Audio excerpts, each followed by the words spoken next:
नमस्कार विद्यार्थी मित्र हो ऍडमिशन ऑफ पार्टनर या टॉपिक मधला प्रॅक्टिकल मधला आज आपण पहिला प्रॉब्लेम बघत आहोत.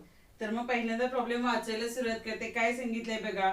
विक्रम and Pragya share profits and losses in the ratio 2:3 respectively. Their balance sheet as on 31 March 2018 was as under. म्हणजे विक्रम आणि प्रज्ञा यांच्यामध्ये प्रॉफिट लॉसचं डिस्ट्रीब्युशन कुठल्या रेशोमध्ये होते? 2:3 या रेशोमध्ये होते. त्यांचा दोघांचा आपल्याला बॅलन्स शीट दिलेला आहे 31 मार्च 2018 चा. बॅलन्स शीटच्या खाली काय सांगितलेलं आहे त्यांनी? They agreed to admit Avani as a partner on 1 April 2018 on the following terms. म्हणजे न्यू पार्टनर म्हणून कुणाला ऍडमिशन दिलं जातंय? अवनीला दिलं जातंय. आणि ते कधी दिलं जातंय? ऑन 1 एप्रिल 2018 ला दिलं जाते. फर्स्ट ऍडजस्टमेंट काय सांगितलेले आहे? Avani shall have 1/4 share in future profit. अवनीला फ्युचर प्रॉफिट मधला किती शेअर मिळणार आहे? 1/4 मिळणार आहे. सेकंड ऍडजस्टमेंट काय? He shall bring ₹37,500 as his capital and ₹30,000 as his share of goodwill. Avani जी आहे ती तिचं कॅपिटल किती आणणार आहे? तर 37,500 आणणार आहे. आणि तिचा शेअर ऑफ गुडविल म्हणजे तिचा जो गुडविल मधला जो हिस्सा आहे तो त्याची अमाऊंट किती आणणार आहे? 30,000 आणणार आहे. थर्ड ऍडजस्टमेंट काय? Land and building to be valued at ₹45,000 and furniture to be depreciated by 10% per annum. म्हणजे लँड अँड बिल्डिंगला ऍडजस्टमेंट आहे. त्याच्यानंतर फर्निचरला डिप्रिसिएशनचे ऍडजस्टमेंट आहे. फिफ्थ ऍडजस्टमेंट काय सांगितलेले आहे? Provision for bad and doubtful debts is to be maintain at 5% on the sundry debtors. डेटर्सवर आरडीडी किती पर्सेंट आहे? 5% आहे. मग डेटर्सला टिक मार्क करून घेऊयात. सहावे ऍडजस्टमेंट काय आहे? Stock to be valued at ₹82,500. स्टॉकचं रिव्हॅल्युएशन केलेलं आहे. स्टॉकची किंमत 82,500 झालेली आहे. स्टॉकला टिक मार्क करूयात. स्टॉकला ऍडजस्टमेंट आहे. त्याच्या खाली काय सांगितलेलं आहे? The capital account of all partners to be adjusted in their new profit and loss ratio. Excess amount be transfer to their loan account. म्हणजे काय सांगितलेलं आहे? पार्टनरचे जे कॅपिटल अकाउंट आहे ते आपल्याला न्यू प्रॉफिट शेअरिंग रेशोच्या प्रमाणात ऍडजस्ट करायचे आहेत. आणि एक्सेस अमाऊंट जी आहे ती त्यांच्या लोन अकाउंटला आपल्याला ट्रान्सफर करायची आहे. Prepare profit and loss adjustment account, capital account आणि न्यू बॅलन्स शीट. आपल्याला profit and loss adjustment account तयार करायचे, कॅपिटल अकाउंट आणि न्यू बॅलन्स शीट. मग मी इथं आपण घेतलेला आहे profit and loss adjustment account. त्यालाच कुठला अकाउंट म्हणतात? रिव्हॅल्युएशन अकाउंट म्हणतात. त्याच्या खाली पार्टनर्स कॅपिटल अकाउंट आपण घेतलेला आहे. 3 पार्टनर्स आहेत आपले, विक्रम, प्रज्ञा आणि अवनी. विक्रम आणि प्रज्ञा हे ओल्ड पार्टनर्स आहेत आणि अवनी ही कोण आहे? न्यू पार्टनर आहे. इथं न्यू बॅलन्स शीट आपण घेतलेला आहे as on 1 April 2018. New balance sheet म्हणजे कधीचा? की न्यू पार्टनरला ऍडमिशन आपण ज्या तारखेला देतो त्या तारखेचा बॅलन्स शीट तयार करायचं असतं आपल्याला. आणि इथं कॅश अकाउंट ओपन केलेला आहे. आता आपल्या प्रॉब्लेम मध्ये आपल्याला कॅश अकाउंट ओपन करायला सांगितलेलं नाही, तरी पण मी कच्च्या स्वरूपात कॅश अकाउंट ओपन करून घेतलेला आहे. तर ठीक आहे, मग प्रॉब्लेम सोडवायला सुरुवात करूयात. बघा, बॅलन्स शीट आपल्याला दिलेलं आहे ॲज ऑन 31 मार्च 2018 चा, म्हणजे न्यू पार्टनरला ऍडमिशन देण्यापूर्वीचा दिलेला आहे. बॅलन्स शीटच्या लायबिलिटी साईडला फर्स्ट काय आहे? क्रेडिटर्स. क्रेडिटर्स कुठे घेणार? बॅलन्स शीटच्या लायबिलिटी साईडलाच घ्यायचे. क्रेडिटर्सला काही ऍडजस्टमेंट नाही, डायरेक्ट आउटरच्या कॉलम मध्ये अमाऊंट लिहूयात. त्याच्यानंतर काय आहे? लायबिलिटी साईडला कॅपिटल्स आहेत. विक्रम आणि प्रज्ञाच्या कॅपिटलचा बॅलन्स दिलेला आहे. आता कॅपिटलचा बॅलन्स कुठला असतो? क्रेडिट बॅलन्स असतो. क्रेडिट साईडलाच ब्रॉट डाऊन करून घ्यायचं. By balance brought down. विक्रमच्या कॉलम मध्ये अमाऊंट लिहिली, प्रज्ञाच्या कॉलम मध्ये अमाऊंट लिहिली 75,000. अवनी न्यू पार्टनर आहे. त्याच्यानंतर बॅलन्स शीटच्या असेट साईडला काय दिलेलं आहे? कॅश दिलेला आहे. आता ज्या असेट्स असतात, असेटचा बॅलन्स कुठला असतो? Asset have always debit balance. म्हणजे कॅशचा डेबिट बॅलन्स असतो. कॅश अकाउंटच्या डेबिट साईडला ब्रॉट डाऊन करून घेतला. To balance brought down 7,500. त्याच्यानंतर असेट साईडला काय आहे? Land and building. असेट साईडला आहे, बॅलन्स शीटच्या असेट साईडलाच घ्यायचं. Land and building. इनरच्या कॉलम मध्ये अमाऊंट लिहिली, ऍडजस्टमेंट आहे. त्याच्यानंतर आहे प्लॅन्ट. प्लॅन्ट पण असेट साईडलाच. प्लॅन्ट डायरेक्ट आउटरच्या कॉलम मध्ये अमाऊंट लिहिली, ऍडजस्टमेंट नाही. त्याच्यानंतर काय आहे? फर्निचर. फर्निचर पण बॅलन्स शीटच्या असेट साईडला. फर्निचरची 3,000 अमाऊंट आपण इनरच्या कॉलम मध्ये लिहिली, ऍडजस्टमेंट आहे. त्याच्यानंतर काय आहे? स्टॉक. स्टॉकला पण ऍडजस्टमेंट आहे. बॅलन्स शीटच्या असेट साईडलाच लिहूया स्टॉक. इनरच्या कॉलम मध्ये अमाऊंट लिहिली. त्याच्यानंतर काय आहे? डेटर्स. मग स्टॉकच्या खाली डेटर्सला ओळ सोडली आणि मग डेटर्स लिहिले, डेटरची पण अमाऊंट इनरच्या कॉलम मध्ये लिहिली, डेटर्सला ऍडजस्टमेंट आहे. ठीक आहे, तर बॅलन्स शीट आपला पूर्ण झालेला आहे. खाली काय सांगितले बघूया बॅलन्स शीटच्या. They agree to admit Avani as a partner on 1 April 2018 on the following terms. आपण कुणाला ऍडमिशन देतोय? अवनीला देतोय. कधी देतोय? 1 एप्रिल 2018 ला देतोय. त्यासारखीच आपण बॅलन्स शीट तयार करत आहोत. फर्स्ट ऍडजस्टमेंट काय आहे? Avani shall have 1/4 share in future profit. अवनीला फ्युचर प्रॉफिट मधला किती शेअर मिळणार आहे? 1/4 मिळणार आहे. आता सेकंड ऍडजस्टमेंट काय सांगितले? She shall bring ₹37,500 as his capital. Avani जी आहे ती तिची कॅपिटलची अमाऊंट किती आणते? 37,500. मग जेव्हा न्यू पार्टनर कॅपिटल आणतो कॅश मध्ये तेव्हा जर्नल एंट्री काय होते? तर इथं मी जर्नल एंट्री लिहिते आणि मग तुम्हाला पोस्टिंग सांगते, कारण की ऍडमिशनच्या प्रॉब्लेम मध्ये काही वेळेस जर्नल एंट्री पण आपल्याला विचारतात आणि काही वेळेस अकाउंट सुद्धा ओपन करायला लावतात. मग आपल्याला जर्नल एंट्री सुद्धा जमल्या पाहिजे. मग जेव्हा न्यू पार्टनर कॅश मध्ये कॅपिटलची अमाऊंट आणतो तेव्हा जर्नल एंट्री होते कॅश अकाउंट डेबिट 37,500. तिनं कॅपिटल कशामध्ये आणलेलं आहे? कॅश मध्ये. मग cash account debit, debit what comes in. आणि ही कॅश काय म्हणून आलेली आहे? तर to Avani capital account, to Avani's capital account. Narration काय ना सांगा? Being new partner brings amount of capital. तर जर्नल एंट्री काय झाली आपली? Cash account debit to Avani's capital account. मग आता ह्या जर्नल एंट्रीचं पोस्टिंग कसं करूयात? कॅश अकाउंटला काय आहे? डेबिट. म्हणजे कॅश अकाउंटच्या डेबिट साईडला पोस्टिंग करणार आपण to Avani capital account, Avani capital account 37,500. आणि अवनी कॅपिटल अकाउंटच्या कुठल्या साईडला पोस्टिंग येणार? क्रेडिट साईडला. मग तिच्या क्रेडिट साईडला लिहूयात by cash or bank account. किती अमाऊंट आणलेली आहे अवनीनं? 37,500. अवनीच्याच कॉलम मध्ये अमाऊंट लिहूयात. ठीक आहे, त्याच्यानंतर काय सांगितलेलं आहे? And ₹30,000 as he share of goodwill. आणि अवनी तिचा गुडविलच्या हिस्साची अमाऊंट किती आणते? 30,000 आणते. आता न्यू पार्टनर गुडविलची अमाऊंट कशामध्ये आणतोय? कॅश मध्ये आणतोय. मग न्यू पार्टनर कॅश मध्ये गुडविल जर आणत असेल तर जर्नल एंट्री काय होईल? Cash account debit, cash account debit to goodwill account. किती गुडविलची अमाऊंट आणलेली आहे त्यानं? 30,000. किती? 30,000. बघा. आणि नॅरेशन काय येणार? Being new partner brings he share of goodwill. आता ह्या एंट्रीचं पोस्टिंग करूयात. कॅश अकाउंटला काय आलेलं आहे? डेबिट. मग कॅश अकाउंटच्या डेबिट साईडला लिहायचं टू गुडविल अकाउंट. किती अमाऊंट आहे? 30,000. आणि या एंट्रीचं गुडविल अकाउंटच्या कुठल्या साईडला पोस्टिंग होईल? क्रेडिट साईडला. आपण गुडविल अकाउंट ओपन केलेला नाही. आता पुढे या प्रॉब्लेम मध्ये सांगितलंय का गुडविलचं काय केलं त्यांनी? मग अशा वेळी काय करायचं? हे जे गुडविल आहे, न्यू पार्टनर जेव्हा कॅश मध्ये गुडविल आणतो तेव्हा ते पुन्हा काय करायचं? ओल्ड पार्टनर्स मध्ये डिस्ट्रीब्यूट करायचं. मग न्यू पार्टनरनं आणलेलं गुडविल, न्यू पार्टनरनं कॅश मध्ये आणलेलं गुडविल जेव्हा आपण ओल्ड पार्टनर्स मध्ये डिस्ट्रीब्यूट करतो तेव्हा जर्नल एंट्री काय होते? Goodwill account debit, goodwill account debit 30,000 to old partners capital account. आता ओल्ड पार्टनर्स कोण आहेत? त्याच्यामध्ये विक्रम आणि प्रज्ञा. मग to Vikram capital account, to Vikram capital account. आणि दुसरी पार्टनर कोण आहे? Pragya. To Pragya capital account.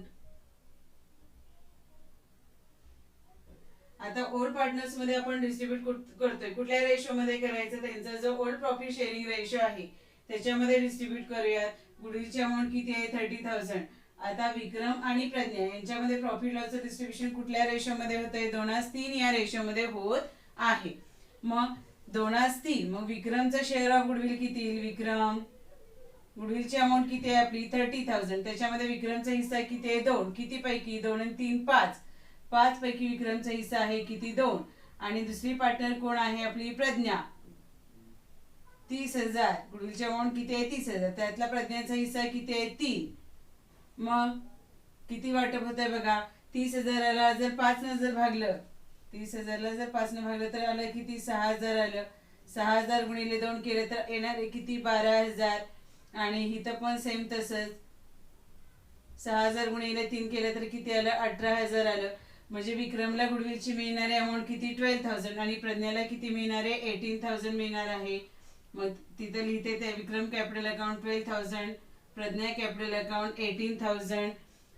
Narration काय येणार be goodwill distributed in old partners. ठीक आहे. मग आता गुडविल अकाउंट आपण ओपन केलेलं नाही, ओल्ड पार्टनर्स कॅपिटल अकाउंटला काय दिलेलं आहे आपण क्रेडिट दिलेलं आहे. मग क्रेडिट दिलेलं आहे, मग त्यांच्या कॅपिटल अकाउंटच्या क्रेडिट साईडला काय येणार पोस्टिंग कसं होणार बाय गुडविल अकाउंट. विक्रमला हिस्सा मिळालाय किती 12,000 आणि प्रज्ञाला मिळालाय किती 18,000. बघा गुडविलची ऍडजस्टमेंट लक्षात आली का. जेव्हा न्यू पार्टनर कॅशमध्ये गुडविल आणतो त्यावेळी काय करायचं, पहिल्यांदा न्यू पार्टनरने कॅशमध्ये गुडविल आणलेल्याचे एंट्री करायची आणि त्यानं आणलेले जे गुडविल आहे ते ओल्ड पार्टनर्स मध्ये डिस्ट्रीब्यूट करायचं. ठीक आहे. त्याच्यानंतर तिसरी ऍडजस्टमेंट काय बघूयात. बघा तिसरी ऍडजस्टमेंट काय सांगितलेले आहे, land and building to be valued at ₹45,000. Land and बिल्डिंगचं रिव्हॅल्युएशन केलेलं आहे. लँड अँड बिल्डिंगची किंमत किती झालेली आहे 45,000 झालेली आहे.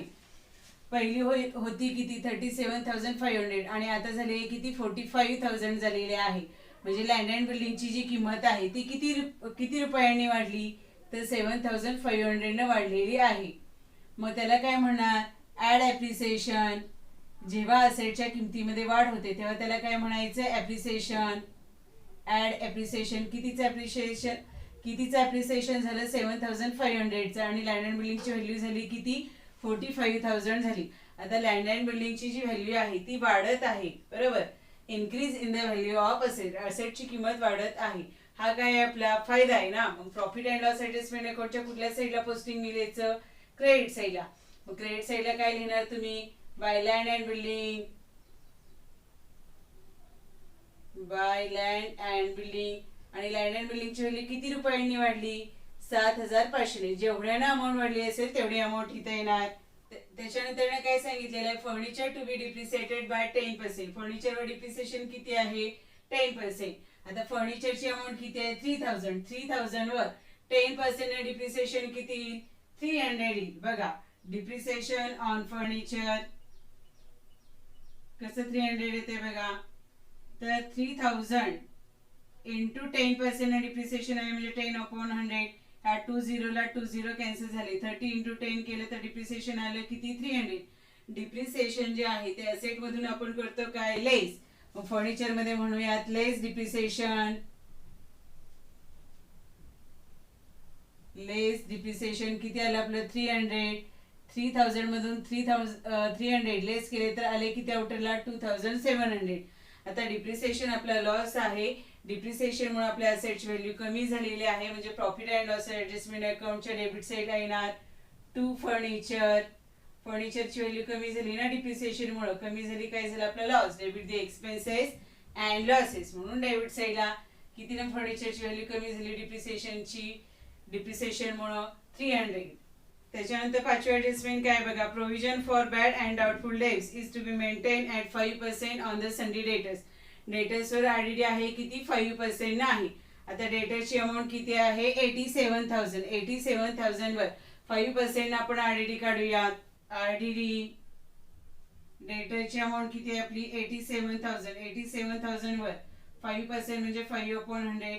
ह्या 20 ला 20 कॅन्सल झाले तर 870 इंटू 5 केले तर किती येते आरडीडी 50 चा 0 57 चा 35 58 चा 40 आणि हे 3 किती आलं 4,350. आपली आरडीडी जी आहे ती किती आली 4,350.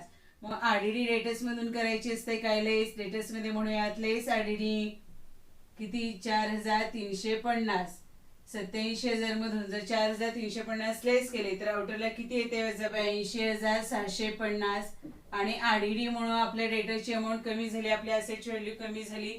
आपला लॉस झाला म्हणजे कुठे येणार प्रॉफिट अँड लॉस ऍडजस्टमेंट अकाउंटच्या डेबिट साईडला टू आरडीडी अकाउंट. किती आरडीडीची अमाऊंट आली आपली 4,350. काय केलं आपण डेटर्स मधून आरडीडी काय केली लेस केली आणि आरडीडीचा दुसरा इफेक्ट कुठे घेतला प्रॉफिट अँड लॉस ऍडजस्टमेंट अकाउंटच्या डेबिट साईडला घेतला. त्याच्यानंतर पुढची ऍडजस्टमेंट काय बघा काय सांगितलेलं आहे, स्टॉक टू बी व्हॅल्यूड ₹82,500. स्टॉकचं रिव्हॅल्युएशन झालेलं आहे, किती झालेलं आहे, 82,500, 82,500. पहिली जी स्टॉकची किंमत आहे ती आपली किती आहे, 75,000 आहे. आणि आता स्टॉकची रिव्हॅल्युएशन होऊन आलेली किंमत किती आहे, 82,500. म्हणजे स्टॉकची जी व्हॅल्यू आहे ती कितीनं इन्क्रीज झाली, कितीनं अमाऊंट वाढली, स्टॉकची कितीनं वाढली, 7,500 वाढली. मग त्याला काय म्हणणार, ऍड ॲप्रिसिएशन. Add appreciation. जर असेटची व्हॅल्यू वाढत असेल तर त्याला तुम्ही म्हणणार काय, ऍड ॲप्रिसिएशन. किती ॲप्रिसिएशन झालं, 7,500. आणि असेटची व्हॅल्यू वाढते म्हणजे कुठे येणार, प्रॉफिट अँड लॉस ऍडजस्टमेंट अकाउंटच्या क्रेडिट साईडला काय लिहिणार, बाय स्टॉक अकाउंट. आणि स्टॉकची व्हॅल्यू कितीने इन्क्रीज झाली, कितीने वाढली, 7,500 वाढली. त्याच्यानंतर काय सांगितलं ऍडजस्टमेंट बघा, the capital account of all partners to be adjusted in their new profit and loss ratio आणि excess amount be transfer to their loan account. आता आपल्याला कॅपिटल अकाउंट जे आहे ते न्यू प्रॉफिट शेअरिंग रेशोच्या प्रमाणात ऍडजस्ट करायचे आहे.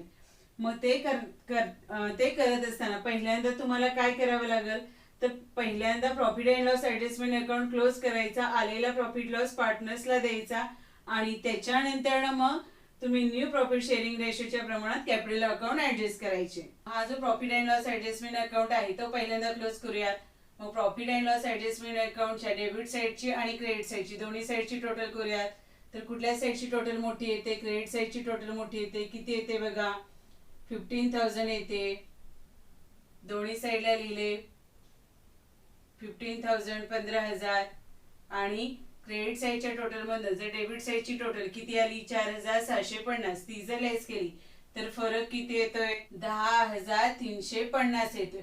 आता क्रेडिट साईड मोठी आली म्हणजे हा काय आला, प्रॉफिट आला. बघा प्रॉफिट अँड लॉस ऍडजस्टमेंट अकाउंटची क्रेडिट साईड मोठी येते तेव्हा काय येतो, प्रॉफिट येतो. मग हा जो आलेला जो फरक आहे त्याला काय लिहिणार, to profit on revaluation. Profit on revaluation. Revaluation म्हणजे असेटची रिव्हॅल्युएशन करून आलेला profit. To profit on revaluation transfer. कुठे ट्रान्सफर करायचा, हा पार्टनर्स कॅपिटल अकाउंटला. कुठल्या पार्टनर्सला द्यायचा, हा ओल्ड पार्टनर्सला. ओल्ड पार्टनर्स कोण आहेत, विक्रम आणि प्रज्ञा. ह्या दोघांना वाटायचा. मग इथं लिहूयात विक्रम कॅपिटल अकाउंट. विक्रम कॅपिटल. आणि दुसरा पार्टनर कोण आहे, प्रज्ञा. Pragya capital account. आता हा जो प्रॉफिट आहे तो कुणामध्ये वाटणार आहे आपण, ओल्ड पार्टनर्स मध्ये. आणि कुठल्या रेशो मध्ये, त्यांचा जो ओल्ड प्रॉफिट शेअरिंग रेशो आहे त्याच्यामध्ये वाटणार आहोत. किती आलेला आहे प्रॉफिट, 10,350. तो मग दोघांमध्ये वाटूयात, विक्रम आणि प्रज्ञामध्ये. की नोट्स मध्ये बघूयात आपण, distribution of profit. Distribution of profit कुणामध्ये वाटायचं, विक्रम आणि प्रज्ञामध्ये. 2:3 रेशो मध्ये. फर्स्ट पार्टनर कोण आहे, विक्रम. आपला प्रॉफिट किती आलेला आहे, 10,350. मग 2 आणि 3 किती, 5. 5 पैकी विक्रमचा हिस्सा किती आहे, 2. दुसरी पार्टनर कोण आहे, प्रज्ञा. 10,350 गुणिले प्रज्ञाचा हिस्सा किती आहे, 3. किती पैकी, 5 पैकी. मग डिवायडेशन 10,350 ला जर 5 ने भागलं तर किती येते, 5 दुनी 10, 5 शून्य 0, 5 7 35, 5 शून्य 0, 2070. किती आलं, 2070. मग 2070 गुणिले 2 आणि 2070 गुणिले 3 करूया तर किती येतोय गुणाकार बघा, 4,140. आणि प्रज्ञाला किती येतंय, 6,210. म्हणजे प्रॉफिटला विक्रमला रिव्हॅल्युएशनचा प्रॉफिट किती मिळणार आहे, 4,140. आणि प्रज्ञाला मिळणार आहे किती, 6,210. इथं लिहूयात, विक्रम कॅपिटलला किती मिळतोय, 4,140. आणि प्रज्ञाला मिळतोय किती, 6,210. आणि दोघांच्या प्रॉफिटची टोटल बरोबर आउटरला दिसते किती, 10,350. आता हा जो रिव्हॅल्युएशनचा प्रॉफिट आहे तो पार्टनर्स कॅपिटल अकाउंटच्या कुठल्या साईडला ट्रान्सफर करणार आपण, क्रेडिट साईडला. मग क्रेडिट साईडला लिहूयात, by profit and loss adjustment account. Profit and loss adjustment account कंसात लिहूयात प्रॉफिट आलेला आहे हा. आता जो विक्रम आहे, विक्रमला प्रॉफिट मिळतोय किती, 4,140. आणि प्रज्ञाला मिळतोय किती, 6,210. अवनी न्यू पार्टनर आहे, तिला हिस्सा मिळणार नाही. आता काय करूयात, आपला कॅश अकाउंट पण क्लोज करून घेऊयात आणि मग काय करूयात, कॅपिटल अकाउंट आपण ऍडजस्ट करूयात. मग कॅश अकाउंट क्लोज करूयात. बघा कॅश अकाउंटची डेबिट साईडची टोटल किती येते, 75,000 येते. दोन्ही साईडला लिहिले 75,000. आता कॅश कशी आपली 75 झाली, तर आपला कॅशचा पहिला बॅलन्स होता 7,500. अवनीने कॅपिटल आणलं आणि तिचा गुडविलचा हिस्सा आणला. असं टोटल मिळून आपल्याकडे कॅश जमा झाली किती, 75,000 लिहिली. दोन्ही साईडला लिहिले 75,000. फरक आला किती, 75,000 75,000 झाला. त्या फरकाला लिहायचं काय, बाय बॅलन्स कॅरी डाऊन. आणि हा जो कॅशचा बॅलन्स आहे तो कुठे घेणार, कॅश काय आपली असेट आहे, मग कुठे घेणार, बॅलन्स शीटच्या असेट साईडला लिहायचं कॅश अकाउंट. किती अमाऊंट आली कॅशची आपली, 75,000. बघा आपल्याला या प्रॉब्लेम मध्ये कॅश अकाउंट ओपन करायला सांगितलेला नाही, तरी पण मी कॅश अकाउंट ओपन केलेला आहे. का तर आपल्याला कॅशचा बॅलन्स किती आहे हे कळावं म्हणून. कॅशची आपली अमाऊंट किती आली, 75,000 आली. आता काय करूयात, न्यू प्रॉफिट शेअरिंग रेशो काढूयात आणि न्यू प्रॉफिट शेअरिंग रेशोच्या प्रमाणात सगळ्या पार्टनरचे कॅपिटल अकाउंट ऍडजस्ट करूयात. मग आपल्याला काय करायचंय, नवीन प्रॉफिट शेअरिंग रेशोच्या प्रमाणात कॅपिटल ऍडजस्ट करायचं आहे. मग त्याच्यासाठी पहिल्यांदा आपल्याला न्यू प्रॉफिट शेअरिंग रेशो काढायला लागेल. New PSR, new profit sharing ratio. आता हा कसा काढायचा असतो, तर फर्स्ट स्टेप मध्ये काढतो काय आपण, बॅलन्स ऑफ 1. Balance of 1. आता हा बॅलन्स ऑफ 1 कसा काढायचा, तर 1 minus new partner share. 1 minus new partners share. आता 1 समजा आपल्या पार्टनरशिप फर्मचा जो टोटल प्रॉफिट आहे तो किती मानला, 1 मानला आहे. आणि त्यातनं न्यू पार्टनरचा शेअर किती आहे, अवनीचा शेअर किती आहे, 1/4 आहे. मग 1 मायनस 1/4 जर केलं तर किती येणार आहे, 4. किती येणार आहे, 3/4 येणार आहे. 3/4. 1 मायनस 1/4 केल्यानंतर किती येते, 3/4 येते. 3/4. आता बॅलन्स ऑफ 1 जो आहे तो आपला आला किती, 3/4. कसा आला लक्षात आलं का तुमच्या, आपला पार्टनरशिप फर्मचा जो टोटल प्रॉफिट आहे तो किती मानला आपण, 1. त्यातनं न्यू पार्टनरचा जर शेअर वजा केला तर किती आला, बॅलन्स ऑफ 1 3/4. आता बॅलन्स ऑफ 1 काढल्यानंतर नेक्स्ट स्टेप मध्ये काय काढायचा, न्यू रेशो काढायचा. न्यू रेशोचा फॉर्म्युला काय, तर old ratio into balance of 1. आता फर्स्ट पार्टनर कोण आहे आपला, विक्रम. विक्रमचा जो ओल्ड रेशो आहे तो काय आहे, तर विक्रम आणि प्रज्ञा यांच्यामध्ये प्रॉफिट लॉसचं डिस्ट्रीब्युशन कुठल्या रेशो मध्ये होत होतं, 2:3 या रेशो मध्ये होत होतं. 2:3 5. 5 पैकी विक्रमचा हिस्सा किती आहे, 2. म्हणजे विक्रमचा ओल्ड रेशो झाला किती, 2/5. आणि बॅलन्स ऑफ 1 किती आहे, 3/4. यांचं जर मल्टिप्लिकेशन केलं तर किती येणार आहे, 2 3 चा 6 आणि 5 4 चा 20. 6/20 आलं. आता नेक्स्ट पार्टनर कोण आहे, प्रज्ञा. प्रज्ञाचा हिस्सा किती आहे, 3. किती पैकी, 5 पैकी. आणि बॅलन्स ऑफ 1 आलेला आहे किती, 3/4. म्हणजे जर मल्टिप्लिकेशन केलं तर किती येणार आहे, 3 3 चा 9 आणि 5 4 चा 20. आणि आपली जी न्यू पार्टनर आहे ती कोण आहे, अवनी. आता अवनीला आपण किती शेअरसाठी ऍडमिशन देतोय, 1/4 शेअरसाठी ऍडमिशन देतोय. मग तिचा जो हिस्सा आहे तो पण या दोघांच्या प्रमाणात ऍडजस्ट करूयात. आता विक्रमचा जो शेअर आहे त्याचा डिनॉमिनेटर म्हणजे छेद किती आहे, 20. प्रज्ञेचा पण किती आहे, 20. मग अवनीचा किती आहे, 4. 4 ला कितीनं मल्टिप्लाय केला, 20 येईल, तर 5 न. मग 4 ला 5 न मल्टिप्लाय केलं म्हणून 1 ला पण करूयात. म्हणजे थोडक्यात छेदाला 5 न गुणलं म्हणून अंशाला पण 5 न गुणूयात. तर किती आलं, 5/20. बघा तिघांचा पण डिनॉमिनेटर म्हणजे छेद काय झालेला आहे, समान झालेला आहे. इथे खाली लिहिते बघा, विक्रम, प्रज्ञा आणि अवनी. किती आला विक्रमचा हिस्सा, 6/20. प्रज्ञाचा किती आला, 9/20. आणि अवनीचा किती आला, 5/20. तिघांचा पण छेद कसा आहे, समान आहे. म्हणजेच त्यांचा जो न्यू PSR आहे, न्यू प्रॉफिट शेअरिंग रेशो, तो किती आला, 6/9/5 आला. बघा new PSR, new profit sharing ratio किती आला, 6:9:5.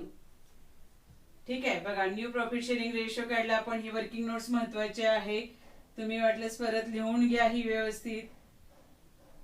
ठीक आहे. आपला न्यू प्रॉफिट शेअरिंग रेशो निघाला. आता आपल्याला काय करायचं आहे, कॅपिटल अकाउंट ऍडजस्ट करायचे आहेत पार्टनरचे. प्रॉफिट शेअरिंग रेशो किती आलेला आहे? 6:9:5 आलेला आहे. आता आपल्याला काय करायचं? कॅपिटल अकाउंट ऍडजस्ट करायचे आहेत. मग कॅपिटल अकाउंट ऍडजस्ट करत असताना काय करायचं? पार्टनरशिप फर्मचं पहिल्यांदा टोटल कॅपिटल काढायचं. इथे लिहिते ऍडजस्टमेंट ऑफ कॅपिटल.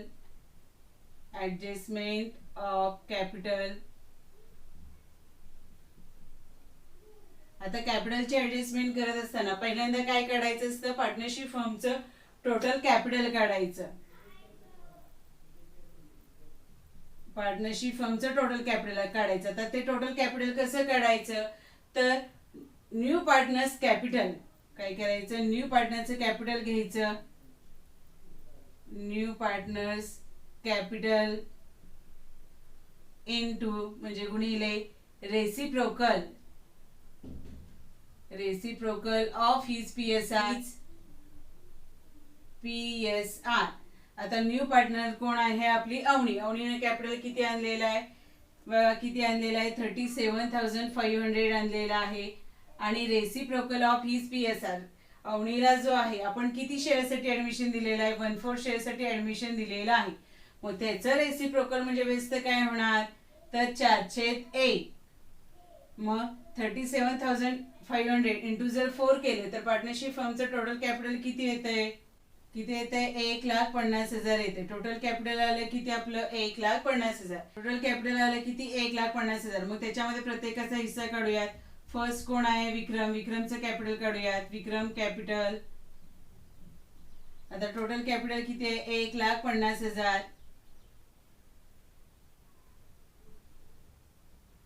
आता विक्रमचा न्यू प्रॉफिट शेअरिंग रेशो किती आहे? 6. किती पैकी? तर 6, 9, 15, 5, 20. 20 पैकी विक्रमचा हिस्सा किती आहे? 6. आता विक्रमचंच कॅपिटल काढूयात. 1,50,000 गुणिले 6/20 केले. ह्या शून्याला हा शून्य गेला. किती आलं? 15,000. 15,000ला जर 2 भागलं तर किती येते? 7,500 येते. आणि 7,500 गुणिले जर 6 केलं तर विक्रमचं कॅपिटल किती येते? 45,000 येते. आता सेकंड पार्टनर कोण आहे? आपली प्रज्ञा. प्रज्ञाचं कॅपिटल काढूयात. प्रज्ञा कॅपिटल. टोटल कॅपिटल आलं किती? 1,50,000. आता प्रज्ञाचा हिस्सा किती आहे? 9. किती पैकी? 20 पैकी म्हणजे 9/20. ह्या 0ला 0 गेलं. 15,000ला जर 2 भागलं तर आलं किती? 7,500. आणि 7,500 गुणिले जर 9 केलं तर प्रज्ञाचं कॅपिटल किती? 67,500. आणि आपली जी न्यू पार्टनर आहे अवनी. अवनी कॅपिटल. आता अवनीनं कॅपिटल आणलेलं आपल्याला माहिती आहे. अवनी न्यू पार्टनर आहे. अवनीनं कॅपिटल किती आणलेलं आहे? 37,500. मग बघा बरं ह्या तिघांच्या कॅपिटलची टोटल मग बरोबर 1,50,000 येते का? तर येते. ठीक आहे. बघा विक्रमचं कॅपिटल आपण नवीन प्रॉफिट शेअरिंग रेशोच्या प्रमाणात ऍडजस्ट केलं. आलं किती? 45,000. प्रज्ञाचं आलं किती? 67,500. आणि अवनीचं आहे किती? 37,500. ह्या तिघांचे जे कॅपिटलची अमाऊंट आलेली आहे ती कुठे घ्यायची? पार्टनर्स कॅपिटल अकाउंटच्या डेबिट साईडला लिहायचं. Direct to balance carry down लिहायचं. आता विक्रमचं आलं किती? 45,000. प्रज्ञाचं आलं किती? 67,500. आणि अवनीचं आहे किती? 37,500. आता हे कॅपिटल फायनल कॅपिटल आलं त्यांचं. आता हे जी कॅपिटलची अमाऊंट आहे ती कुठे घ्यायची? बॅलन्स शीटच्या लायबिलिटी साईडला. मग बॅलन्स शीटच्या लायबिलिटी साईडला लिहूयात विक्रम. विक्रमचं कॅपिटल आलं किती? आता नवीन रेशोच्या प्रमाणात 45,000. सेकंड पार्टनर कोण आहे? प्रज्ञा. प्रज्ञाचं कॅपिटल आलं किती? 67,500. आणि आपली न्यू पार्टनर कोण? अवनी. अवनीचं कॅपिटल आहे किती? 37,500. आणि हे तिघं पार्टनर आहे. तिघांच्या कॅपिटलची टोटल आउटरला किती? 1,50,000. बघा कसं काढलं? कॅपिटल ऍडजस्ट केलं. लक्षात आलं का? काय केलं? नवीन प्रॉफिट शेअरिंग रेशो काढला. टोटल कॅपिटल काढलं. आणि टोटल कॅपिटल मध्ये प्रत्येकाचा नवीन प्रॉफिट शेअरिंग रेशोच्या प्रमाणात हिस्सा काढला. ते कॅपिटल काय करायचं? डायरेक्ट कॅरी डाऊन करायचं. आणि कुठे घ्यायचं? बॅलन्स शीटच्या लायबिलिटी साईडला. आता काय करायचं पुन्हा? तर हा जो पार्टनर्स कॅपिटल अकाउंट आहे तो काय करायचा? क्लोज करायचा. आणि आलेली जी एक्सेस अमाऊंट आहे ती कुठे ट्रान्सफर करायला सांगितलेली? आपल्याला लोन अकाउंटला ट्रान्सफर करायला सांगितलेली आहे. मग विक्रमच्या कॅपिटल अकाउंटची क्रेडिट साईडची टोटल करा, किती येते बघा, 75,000, 12,000 आणि 4,140. टोटल किती येते, 91,140. विक्रमची दोन्ही साईडला लिहूयात 91,140. आता 91,140 मधून जर 45,000 लेस केले तर एक्सेस अमाऊंट किती येते, 91,140 मधून जर हे 45,000 लेस केले तर एक्सेस अमाऊंट किती येते, 46,140. ही जी एक्सेस अमाऊंट आहे ती कुठे ट्रान्सफर करायची आहे आपल्याला, लोन अकाउंटला. मग त्याला लिहिते टू लोन अकाउंट. आता प्रज्ञाचं क्लोज करूयात. प्रज्ञाच्या कॅपिटल अकाउंटची क्रेडिट साईडची टोटल मोठी येते, किती येते, 99,210. दोन्ही साईडला लिहिले 99,210. 99,210 मधून हे जर 67,500 लेस केले तर प्रज्ञाचा एक्सेस कॅपिटल येते 31,710 येते. प्रज्ञाचा एक्सेस कॅपिटल किती आलं, 31,710. ते पण कुठे ट्रान्सफर करायचे आपल्याला, लोन अकाउंटला ट्रान्सफर करायचे. अवनीचं कॅपिटल अकाउंट क्लोज होईल 37,500. दोन्ही साईडला आले 37,500. आता ही जी एक्सेस अमाऊंट आहे ती आपण कुठे ट्रान्सफर केलेली आहे, लोन अकाउंटला ट्रान्सफर केलेली आहे. हे जे लोन आहे ती काय ते कुठे येणार, मग त्याचा दुसरा इफेक्ट तर बॅलन्स शीटच्या लायबिलिटी साईडला.